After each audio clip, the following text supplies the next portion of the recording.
I've been training as a warrior since I don't know when, as far as memory can take me. Right. You know, even past this life, in different forms. Well, sometimes the external has to meet the internal. Right. You know, so we get an idea of the movement of the assemblage point. You know, so your idea is the right one. You want to learn how to move your assemblage point yourself, but sometimes you need to understand how the feeling of the movement of the assemblage point. You have to go to a guru or a nawal, something, yeah, you know, to get that sense of how spirit hits you. Or you go to a power spot, that'll do it too. Well, it moves your energy.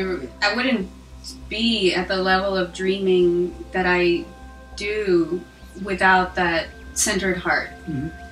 Because the heart allows me to go where I wouldn't go, you know, because it's like I trust that. That's something that I know. It's almost like your lifeline. You know you're going to come back alive if you just stay in your heart. Well, for the warrior, the heart, the true heart, is the assemblage point. Really? Yeah. And you see, that's the mystery of what we're trying to tackle here. It's what we're trying to wrestle with. The immensity of the assemblage point. That's our true heart. That's the unified field of energy that encompasses all things.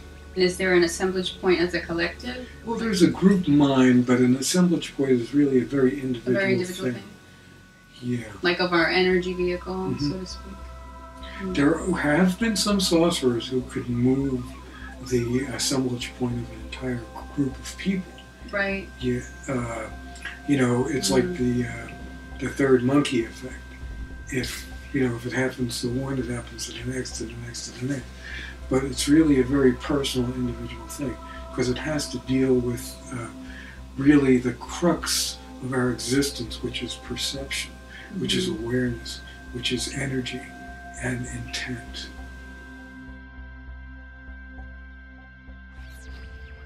I think we all have a different perception of freedom.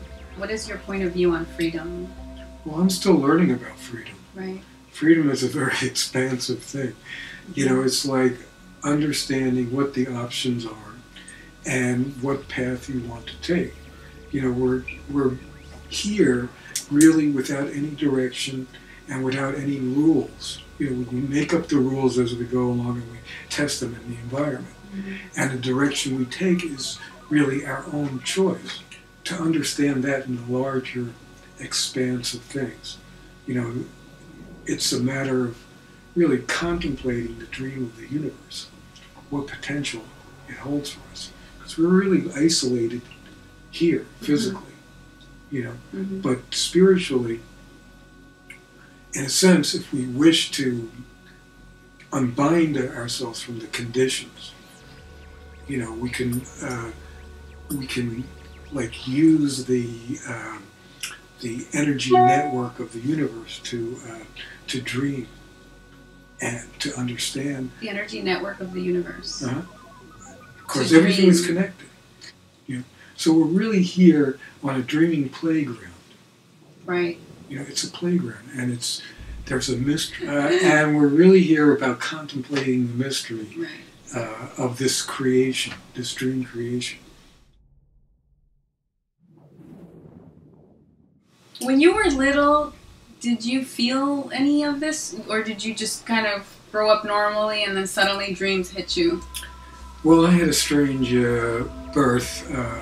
I actually, for a moment, woke up pre-coming in. And the problem with that is that if you wake up at any time in pre-life, there are forces set into motion to close you down. Oh, really? Yeah. It's basically karmic. Yeah. And I remember being closed down and then coming through the dreaming membrane. than being born. And I remember being a child and dreaming about the future. And every so often, you know, it comes about, you know, the synchronicity. Oh, I dreamt that already. Karmic things. I was born choked. What does You that say about me? Yeah, I was You born, had the umbilical cord around? I was born dead, and then the doctor said, no, we're going to revive her. Wow. Mm. That's intense. I was purple. That's very intense. You are a shaman.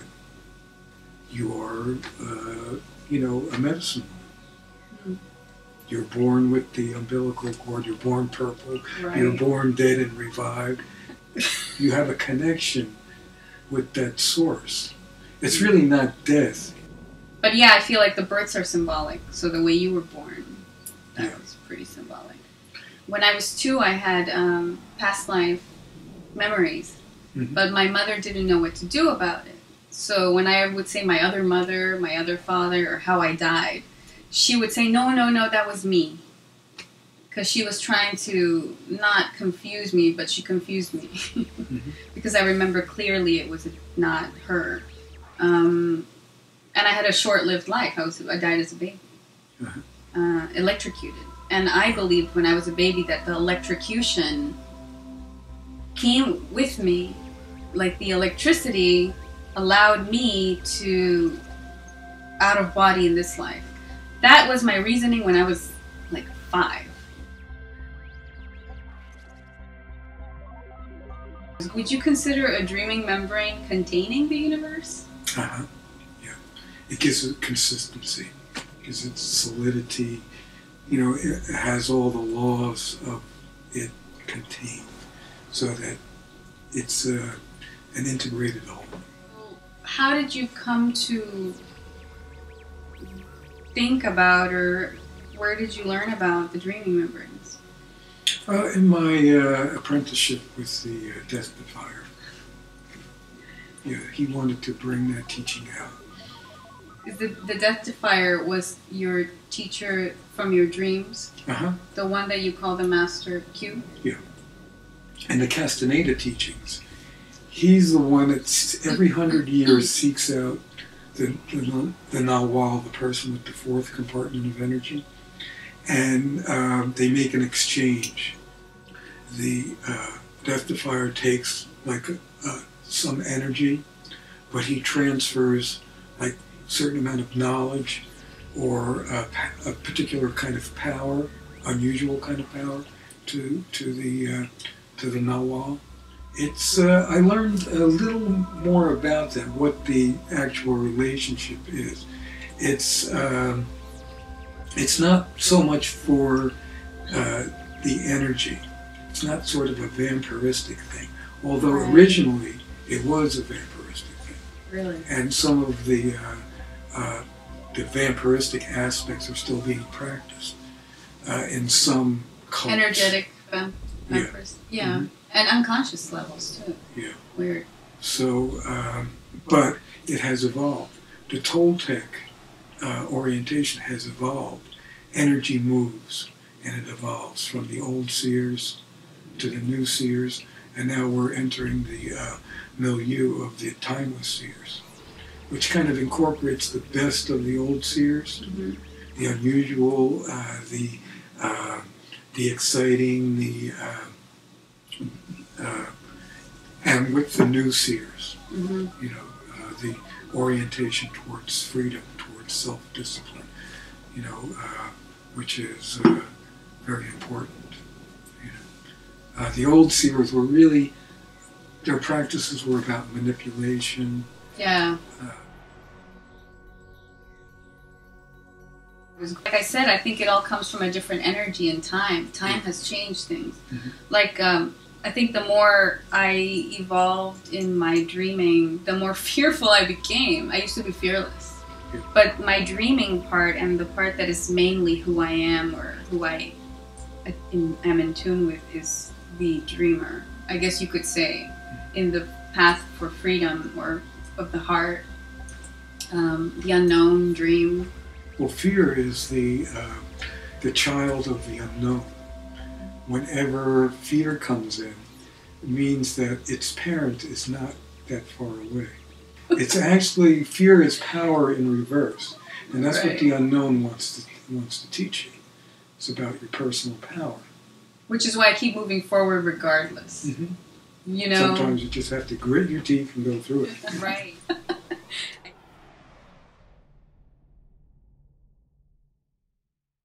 I read in your book, you said, or Lady, what do you call her, Circe? Lady Circe says, peace, pleasure, and happiness are not the goals of those who would have real power and freedom. If you choose peace, pleasure, and happiness, then you also choose war, pain, and sadness by the laws of duality. Choose transformation, unfoldment, and evolution. The inevitable opposites train real warriors. Most of the planet is trying to gain happiness and peace. And look where we're at. We never quite get it. Right. It's very elusive. The problem is we make those things our cause. And those things aren't a cause, they are an effect.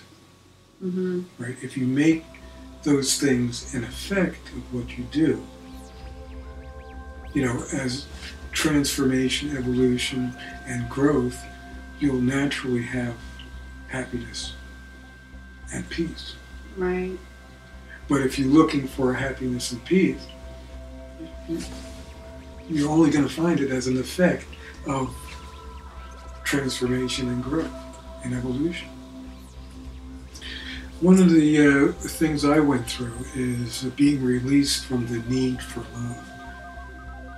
Mm. And I feel a great amount of love as a result. Right. I don't need it.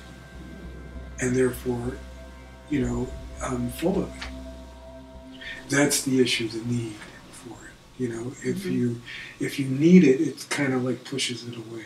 Right. So like not attaching to any of the emotions, just letting them come and letting them And actually, the go. more you need something, the more you create a sort of personal demon energy.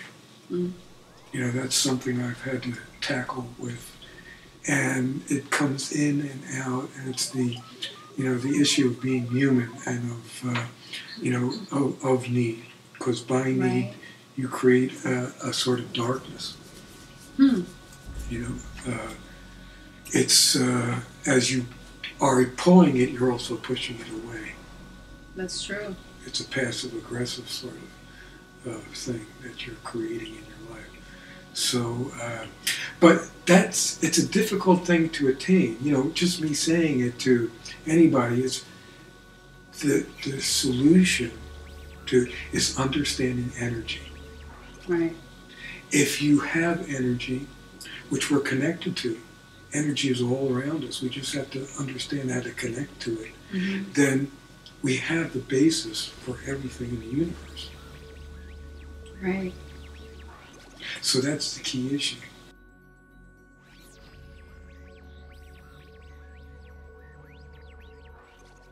This experience I had as a young child. I was around about 10 or 11, and my parents every year would go to the cemetery to visit their parents, yeah. And, you know, as a kid, I didn't understand. I was restless. I would wander around, and I came upon this tombstone, had my name on it, Wow. and had my date of birth and a death date.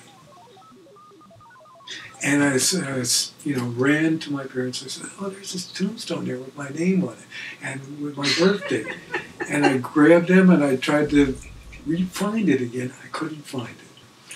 So around that, I think it said like 1970 something, 1975 comes to mind. And that was the year I had the near-death experience. In the near-death experience, I was like, I was walking to the store to get a pizza, and I was walking to the store, and I just collapsed, and I was on the kind of at the edge of the sidewalk, and I stood up out of my body, and I had this like 360-degree perception. Could see all around me, above, below, in every direction. and I felt like this wind, and all of a sudden, in the center of the galaxy, this big, huge hole opened up, and it was sucking me in. It was a wind that was sucking me in, and I knew that if I went in there, I would not come back. So I stayed, and that's kind of been my my ally, that black hole in the center of the galaxy. Very interesting, because of that dream I had where you were in the middle of some kind of I thought it was a hurricane, you know, when you see the center. Yeah, well, that's one of our techniques. You see, the problem with being at a black hole is that it sucks in energy. So in order to maintain your stance there, to be able to dream at that vantage point, which we're doing now, you have to have enough tenacity to be able to resist it. In my dream, it was a lot of heart energy. Well, that's the kind of energy you need to be able to resist the sucking force of it. Right. So in order to maintain myself, you'll read about it in the lesson, Creating Your Own Direction in Life. It's a form of focused intent where you create the motion of a spiral. Mm-hmm. Oh. And as you create the motion of the spiral, you create that as a direction in your life. Interesting. And so you go with the direction of the spiral that strengthens you. Mm-hmm. And so with that intent, I can maintain myself at the black hole without being sucked in.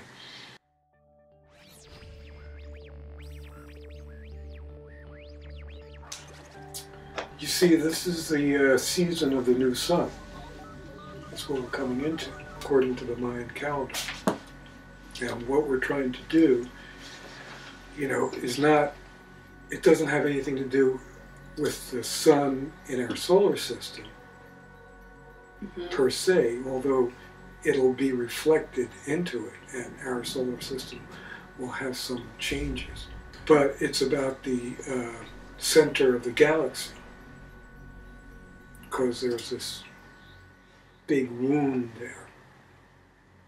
And, you know, the intent is to heal it by raising the new sun, a gigantic sun, what we call a phoenix sun, a sun that's born from its own ashes.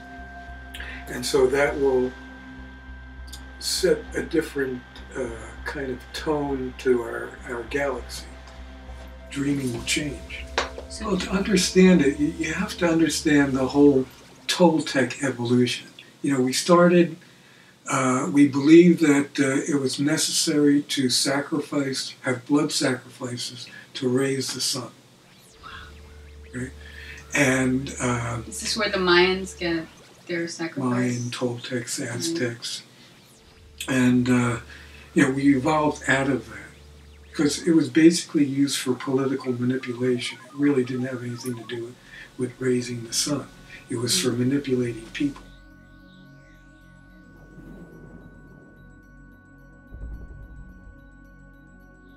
Well, time is a very strange thing. To consider it something that has passed, or to actually know that you're out there.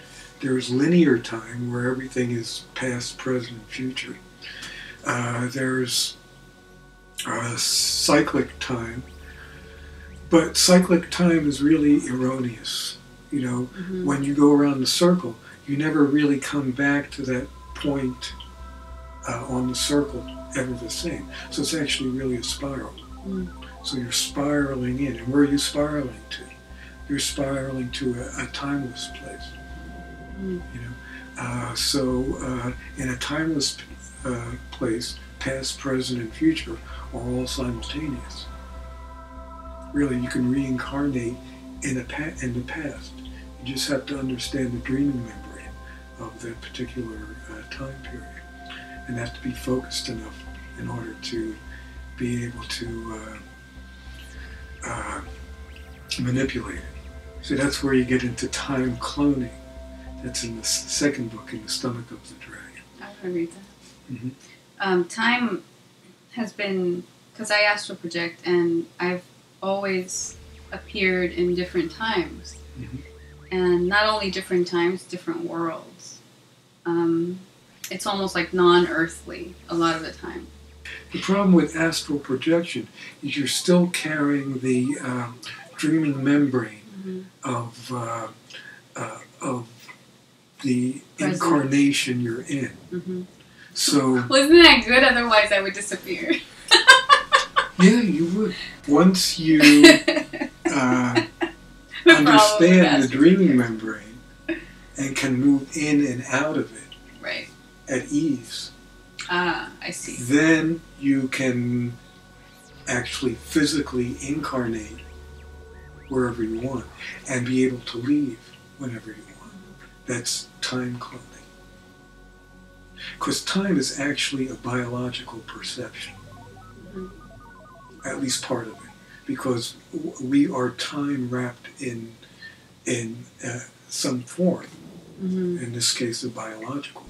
And the evolution that we're going through is about the physical form catching up with the spiritual form. I feel like people are starting to have body reactions that they never used to have. And before it wasn't like that. And I feel like this is we're trying to do things the way we used to do things. And we got to evolve with our body. Our body's no longer so solid like it used to be. Do you notice if the energy has changed, like even now in dreaming? Well, for me, it's changed dramatically. So I'm now dreaming at the black hole. So.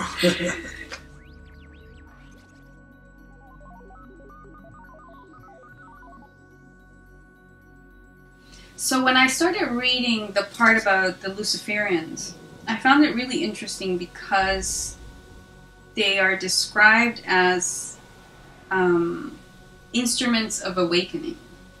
If you look at the Old Testament, what is the Old Testament, or the book of the Bible? It's a dream. And it has an interpretation, many different you can interpret it many different ways.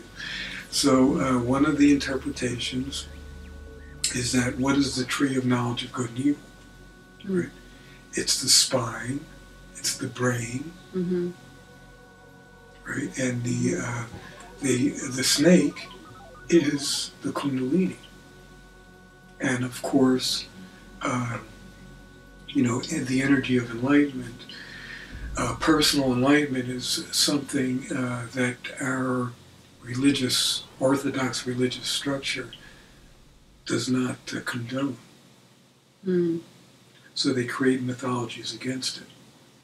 See, I had written in my Facebook the illusion of structure, because I was kind of just going around, and then I read that chapter, which was funny because it was all about structure being one thing and then the Luciferian energy being the other.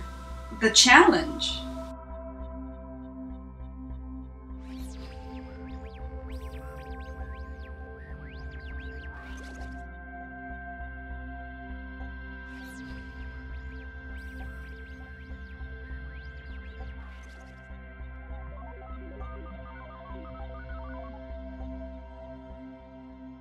What was that meeting like? It was very powerful, life-changing. All the dreams that I've had, around the harmonic convergence, I was told to start recording my dreams. And so I did. And almost every dream was life-changing.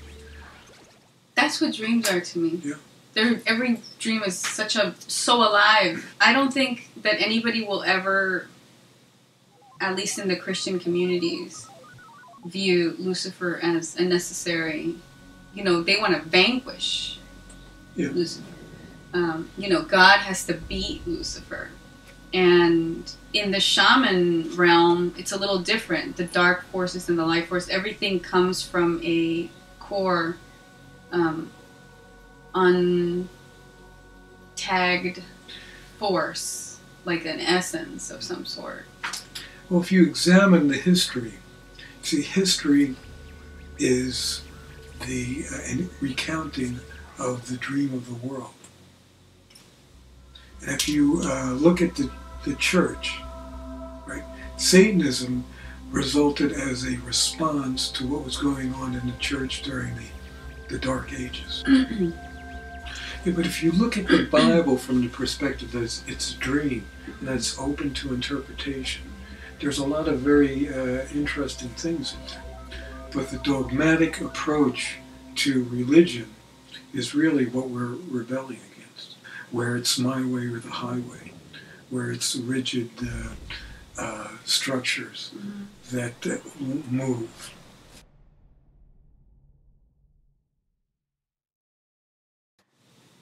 So what are Toltec dreamers doing together as a community?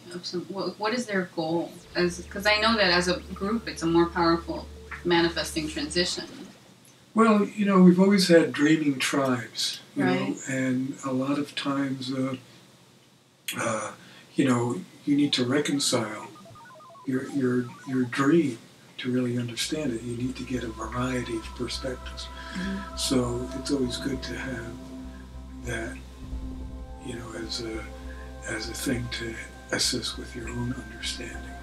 Mm. Plus, we give each other a dream boost. Yeah, right. The energy provided by the group. Yeah, Carlos Castaneda had his own configuration of he had the east, west, north, and south dreamers, and connected with other directions. We have the air, earth, water, and fire dreamers. So it's either your astrological sign or your conception sign. Interesting. Actually, the conception sign we consider is more important. What's your astrological sign? Mine is Capricorn. But I think intuitively my conception time is around this time, I believe. Actually, Libra. Oh, conception time. Yeah. That's a thought. Never thought about my conception time. Yeah, that's when you enter the dreaming memory.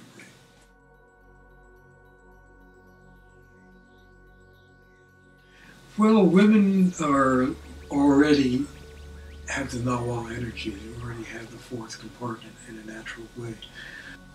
That fourth compartment is about giving birth to spirit. Right. The male Nawal does it by, expressing spirit as a way to initiate things. The female, what she does is she's a doorway to another dimension. And there's two sides to it. There's, the dreaming membrane has two sides: the world of energy, right, and the world of incarnation. So, that's what really, I mean. Both sides have to be guarded. Really? Mm-hmm. The world of energy and the world of incarnation. Yeah. Because you already possess the dreaming membrane in a physical form. In a quasi-physical form. Yeah. I mean, yeah. Because, sometimes I just wish I was a normal woman that was going to get pregnant and I don't think about it and it's a nice little cute baby, But I'm not. I am a dreamer. I almost embody. It's very alive. It's here. So it's not a solid thing for me. It's a whole different process that's going to happen. See, as you're dreaming and as you're dealing with your issues, you're guarding that membrane, that gateway. And whoever manifests through you will have, a very interesting energy.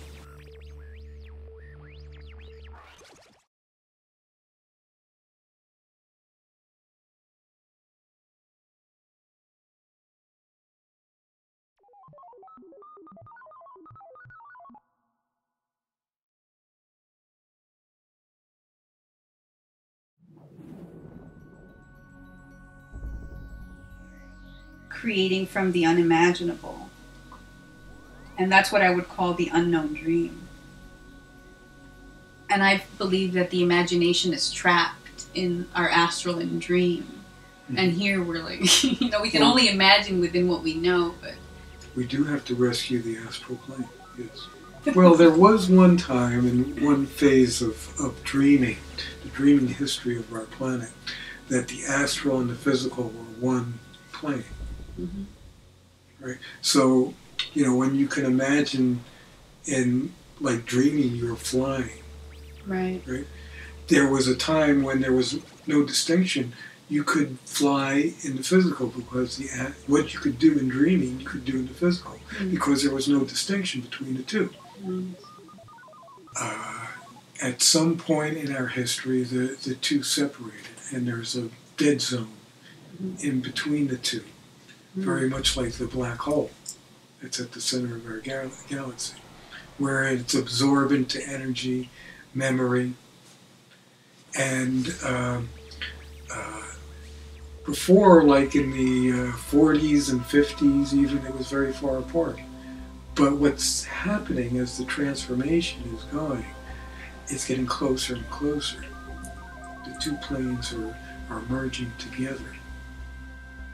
I feel that. So we're rescuing the astral from being by itself, so to speak. It's really one. The astral does feel like a wild animal. I don't even, like, it's like untamed.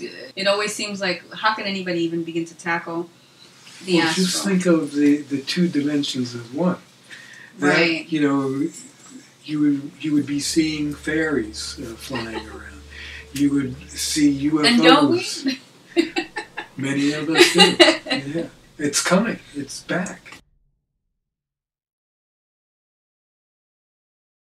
And how would you describe the process from your first book, which was The Scale of the Dragons, to the second one, In the Stomach of the Dragon?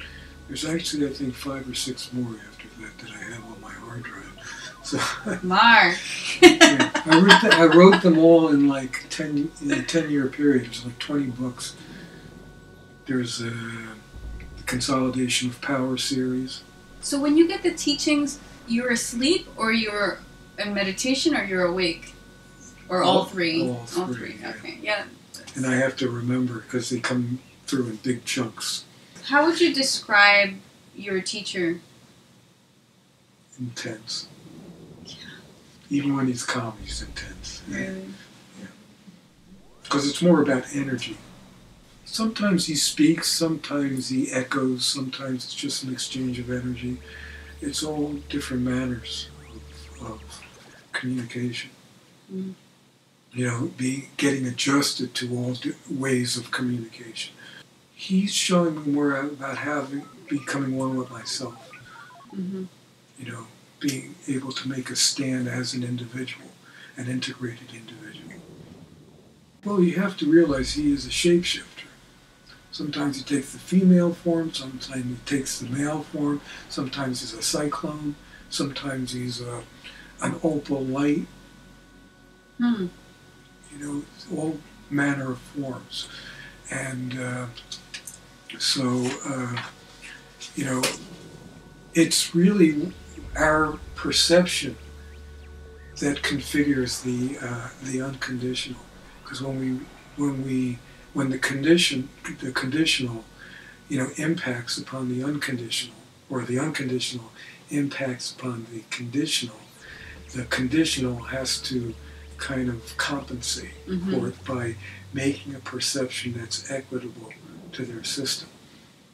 But would you say that the teacher molds according to what we're prepared for? Yeah. Or actually, you mold it for yourself. I mold it for myself, right? Right. Actually, I did meet a very interesting person one time that had a similar energy. It was on the subway, and this homeless person came around begging, and something about him was very different from a normal homeless person. You know, he was, his energy was clean. I could sense his energy. Mm-hmm. It was clear. It was powerful, and his eyes were like, you know, you could like almost dive into them. Mm-hmm. And there was like an energy exchange that happened, and you know, it left me there with my mouth open, basically, and like hypnotized for a moment. I was once in a, you remind me, I was once in a train in Port Authority in Times Square. And I was looking down like this, you know, all antisocial. It was years ago. And next to me was a man with crocodile skin shoes. And he had a big hat. You couldn't see. All I saw was the shoes. And he said, "Jennifer," I said, I couldn't look up. I could just stare at the shoes. And he said, "I know everything about you." And I said, "I gotta go." But he started. All I could remember is the hat and the shoes. But the shoes, the crocodile skin shoes, was all I have of the memory. But I never stopped to wonder. Somebody always asked me, "Well, what if it was a joke?" I'm like, it was not a joke. like one of my friends would have texted me and been like, "Ha ha ha," you know, it was not a joke. This was like, I couldn't look up. It was like I physically could not look up. And I went the other way, but I always think this was one of those. Now, did a major shift happen after that? During that time, yes, I moved. I literally moved from New Jersey to Brooklyn. Mm-hmm. This was during the time that I met Dimitri. And meeting Dimitri was very, very strange. Well, all you really needed to hear was that and make that connection.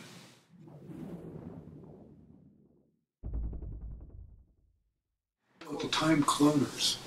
It orientates from Atlantis, and it's the pre-scientists would,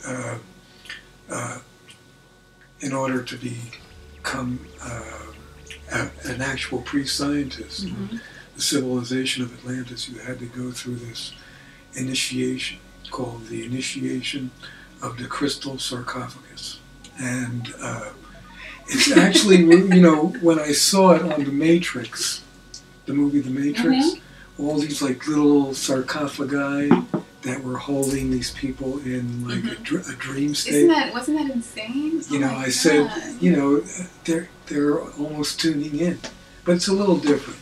No, but they almost tuned into something. Yeah. That movie tuned into something. I almost feel like Hollywood.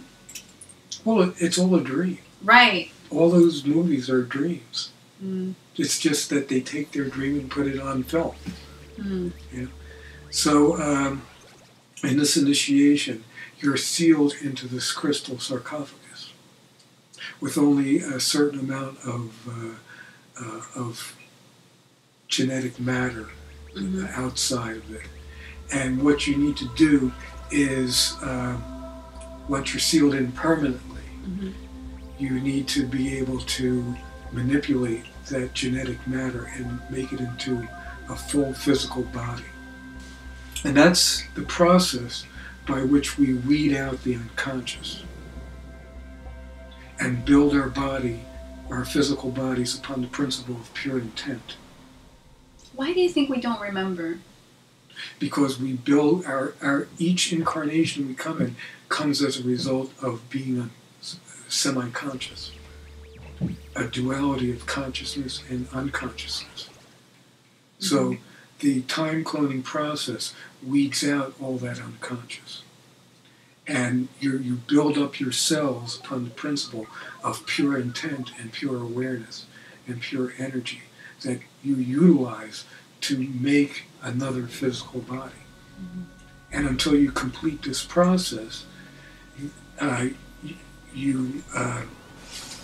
well, when you complete this process, you become a pre-scientist in Atlantis, which is actually still going on. It's a dreaming civilization. That as when you're sealed into the crystal sarcophagus, you start to dream. Hmm. And this life for some of us, is that dream. And we're trying to resolve the issue of the conscious and unconscious, trying to weed the unconscious out so we can match the intent of that dream that's still going on. That's the real dream. This is the artificial dream. Right. And for me, dreaming is about dissolving and seeing we've inherited that. A serious gene that's been passed on from the inception of humanity. So we have to resolve that serious dream. So that is the dreaming memory. That is the real dream. This is the artificial dream. Right. So we're trying to complete that dream. We're trying to create that physical body. We're trying, and in this is the dream where we're trying to resolve the issues of the conscious and unconscious. Right. That we have that duality. We're trying to evolve into pure awareness, pure energy, and pure intent. Right, it's not really the physical.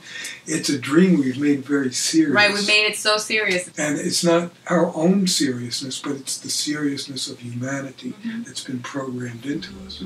We have to get that chip out. We were each in our own dream, but sharing space. That tree might be there for me, but not for you.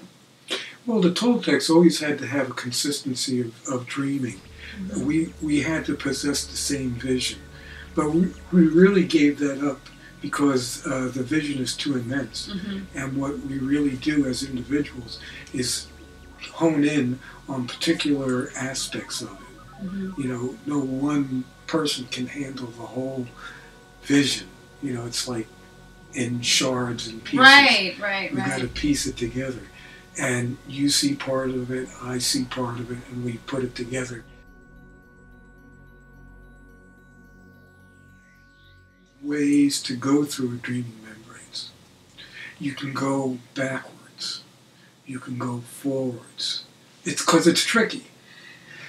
You don't have to go through physically or in your dream body. You can project through it. Oh. Right? So, encountering a dreaming membrane, as well as encountering any test, always demands creativity, ingenuity, and intensity. Those are the three things of how you work with these things. But it makes me wonder, how would I approach that situation? And sometimes I feel like it's almost like instinct, and yet it's not. It's like you're coming up with it from a different part of your unconscious that holds those reactions. Also, at the time of incarnation, when you're going through the dreaming membrane, it's all according how you go through that creates the kind of temperament of your life. So understanding your energy, like, Don Juan talked about the teachings of the right and left side, right? Once you get past that onion, you go in and you're contemplating the unified field of the assemblage point. You get into a little bit more complicated area, and that is the teachings of front and back, above and below. Right? So the teachings of below have to do with where you're bound, and that has to do with two things: where you're going and where you're stuck. The teachings of above has to do with where you're free. Right? And that's all the connotations that are involved with freedom. The teachings of in front have to do with how you're the effect of things in life. So the teachings of the back have to do with how you're the cause of things in life. So if you go frontally through the dreaming membrane, your lessons are going to be about how you're the effect of things in life. If you go through the back, with your back, if you go backwards, your teachings are going to be how you're the cause of things in life. if you go feet first, it's going to have to do with where you're bound, your directions, your your connection to the earth. If you go with above, the energy above, if you go head first, it'll be with how you're free. So these are options that you can utilize when you're encountering a dreaming member.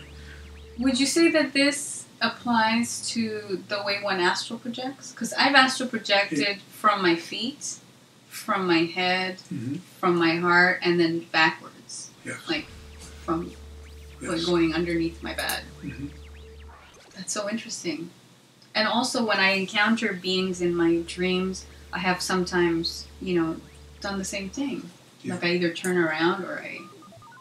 But these are particular strategies you can use in between lives to, like, check out what, create the sense of a lifetime that you want to manifest. The dream of a lifetime, I should say, that you want to manifest for yourself, rather than having it be something that you just fall into. Have it something that you enter by intent, by knowledge. Okay, when I was 4, there was a little black ping pong ball, like this size. It was whirling in the middle of my bedroom. I was awake. And I looked at it.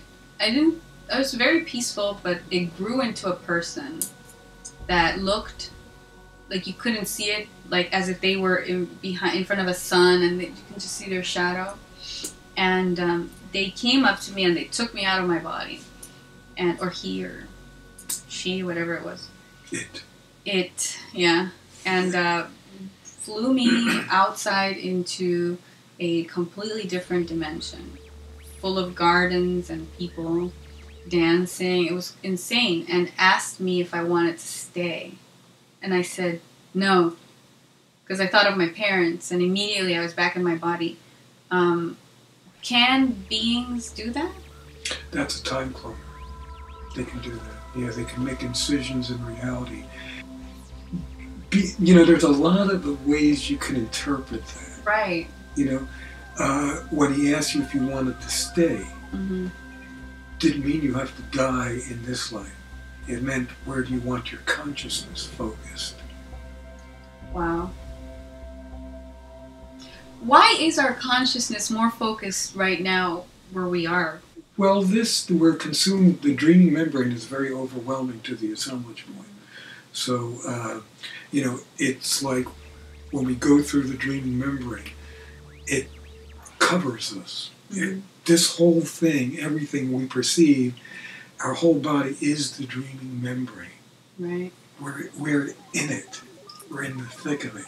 And it consumes our whole perception. And it takes a bit of work to be able to get out of that perception. And,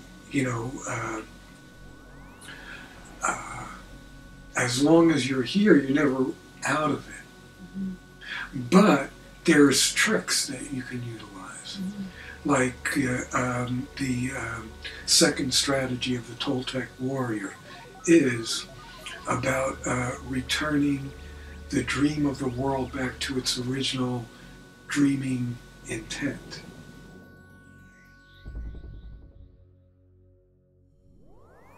Don Juan and in Being and Dreaming and all these Castaneda books and Lorinda Donner, it almost seems like they create a separate reality with dreamers, like a literally physical one they could step through. Well, they really wanted to leave this world. They saw really no value. They were separate, right? Yeah. But the Toltec orientation is actually returning back to this world. That's what I feel in tune with. Yeah. I feel like this is very important to be here. Because what I'm speaking about is a Death Defier orientation. And a Death Defier is one who maintains physical existence in this world. But also maintains, intense dreaming existence in other worlds. Simultaneously.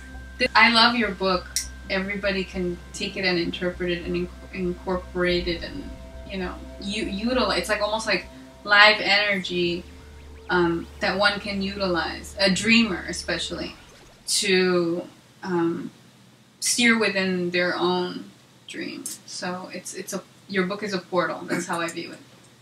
In the second book, I talk about some of the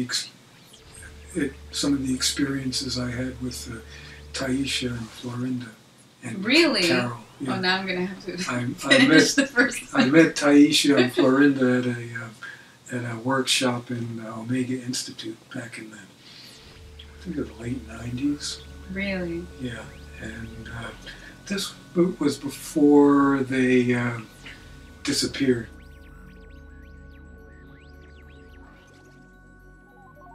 The problem is with old age is that nobody ever survives to see what comes after it. Maybe there's another stage to life.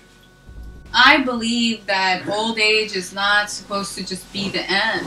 That's one of my beliefs. Exactly. When people say, Jenny, can you imagine like when you're old and you're about to die or something? I'm like, I really can't. Like, this is weird because I could force myself to think it. It's not like I'm against it or anything. I just naturally don't feel in tune that that's the process. Like, my soul is like, no, that's not, it's supposed to be something else, you know? But then we're very complacent. I think we agree with the dream that's already been dreamed by somebody else. And we just kind of join in. And the whole point of what you called the unimaginable is that we dream the new things into being. It's like that dream of the vacant boat that I told you about. The job nobody takes is to actually create something new here. Something that hasn't been created. Like in your post about the unimaginable, creating the unimaginable, I remember thinking, and I think I wrote it, I would have dreamed birth and death differently. And that's what I mean. And we can. And we possible. can. And that's a message that needs to be communicated to society, to humanity, that we can dream it differently. And that, rebellion, our tendency to rebellion in our adolescence is really, what we have to go with. And we have to, in some aspects we have to work with the dream, and in some aspects we have to rebel against the dream of society. Well, people do. They actually receive the teachings in their dreams. But remembering the dreams, interpreting the dreams, and utilizing the dream in a functional way sometimes escapes a person. So we may have valued it in one way and devalued it in another way.